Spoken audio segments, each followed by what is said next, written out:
आज हम और हमारी पीढ़ियाँ आज़ाद हवा में सांस ले रही हैं।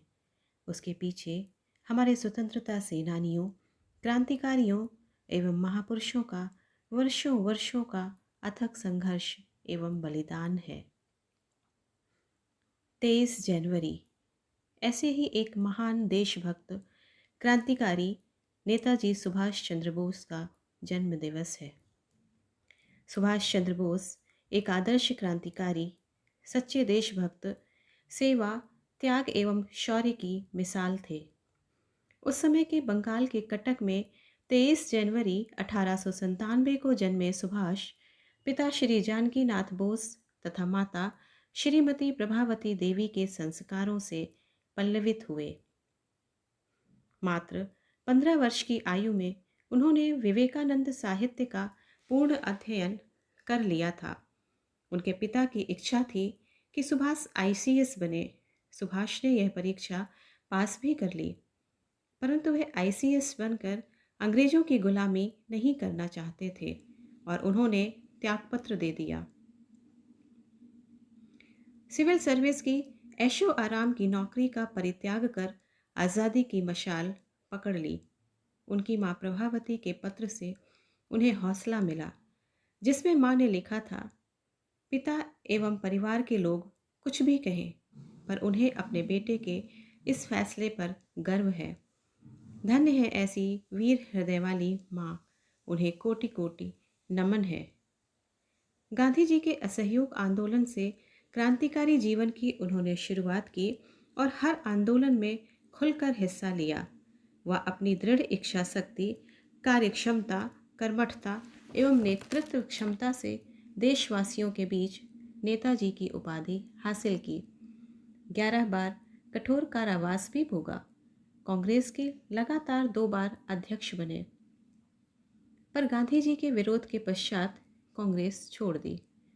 गांधी जी के अहिंसावादी तरीकों से विश्वास उठने के बाद सशस्त्र क्रांति का रास्ता अपनाया। द्वितीय विश्व युद्ध में अंग्रेजों के दुश्मन देशों के साथ मिलकर अंग्रेजों को उखाड़ फेंकने की योजना बनाई। कांग्रेस से लेकर कम्युनिस्टों तक में किसी ने भी साथ नहीं दिया। अंततः अकेले ही निकल पड़े। अफगानिस्तान होते हुए जर्मनी पहुँचे, वहाँ से जापान होते हुए सिंगापुर। आज़ाद हिंद फौज की स्थापना की, जिसका उद्देश्य सशस्त्र आंदोलन द्वारा भारत को आज़ाद कराना था। तुम मुझे खून दो, मैं तुम्हें आज़ादी दूंगा, ये सशक्त नारा दिया, जिससे प्रेरित होकर हजारों देशभक्त अपना सब कुछ त्याग कर आज़ादी के आंदोलन में कूद पड़े। उनका नारा जय हिंद स्वतंत्रता संग्राम का राष्ट्रीय नारा बन गया। आज़ाद हिंद फौज के सेनापति की हैसियत से 21 अक्टूबर 1943 को बोस ने स्वतंत्र भारत की अस्थायी सरकार बनाई, जिसे Germany, Japan, Philippines, Korea, Italy, Ireland सहित 11 देशों की सरकारों ने मान्यता दी। आज़ाद हिंद फौज ने अंग्रेजों से अंडमान और निकोबार जीत लिया और फिर इम्फाल और कोहिमा पर आक्रमण किया। कोहिमा का युद्ध 4 अप्रैल 1944 से 22 जून 1944 तक लड़ा गया। यह भयंकर और निर्णायक युद्ध सिद्ध हुआ। 6 जुलाई 1944 को बोस ने रंगून रेडियो स्टेशन से महात्मा गांधी के नाम प्रसारण जारी किया और इस निर्णायक युद्ध में विजय के लिए आशीर्वाद मांगा। पर अफसोस कि द्वितीय विश्व युद्ध खत्म होने पर जापान ने अपने हाथ पीछे खींच लिए। तत्पश्चात नेताजी ने लड़ाई जारी रखने के लिए सोवियत रूस से सहायता लेने की योजना बनाई। इसके बाद क्या हुआ, वो आज भी रहस्य और विवाद का विषय बना हुआ है। ये नेताजी के ही प्रयासों का परिणाम था कि भारतीय नौसेना में विद्रोह की लहर उठी और भारत 1947 में आज़ाद हुआ। वतन की आज़ादी के लिए इतना जुनून, समर्पण, बलिदान, त्याग व शौर्य की अद्भुत मिसाल थे बोस जी। आज़ादी के इतने वर्षों बाद भी सुभाष के जीवन का रहस्य देश जान नहीं पाया।